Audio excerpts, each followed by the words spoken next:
what do you think is the future of foundation models, and what are your thoughts on this?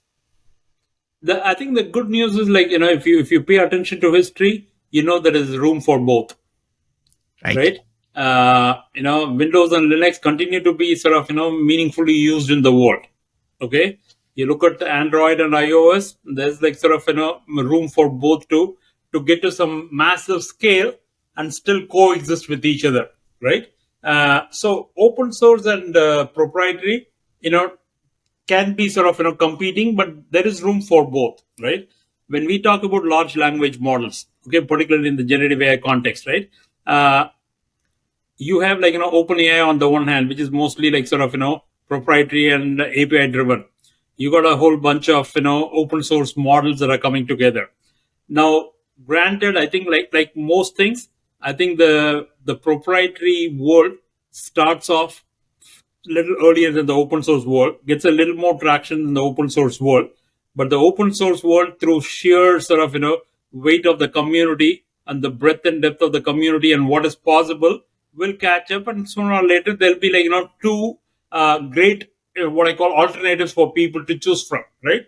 That's what we see in the world of large language models. There is a separate question, Johnny, here, which is, hey, how many large language models does the world need? Okay, do we really need, like, thousands and 10,000s and 100,000s and millions of models, or is it going to be like tens of models? What do we think the world needs in terms of large language model? And particularly today, the cost of using training a large language model and get it to some level of scale, there is a fair amount of resources required.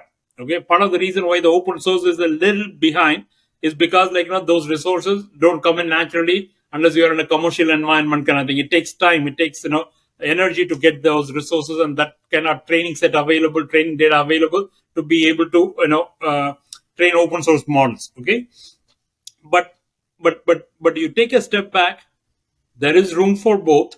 Okay, and people are going to self-select whether they want to go use a proprietary model or an open source model. Or what we see more and more is people want a mocktail.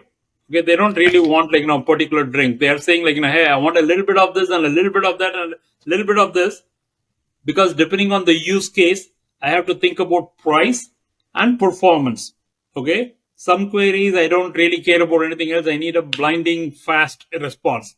Some queries or some use cases, maybe it's okay to sort of be a little slower, but I'm also going to pay a tenth of the cost, right?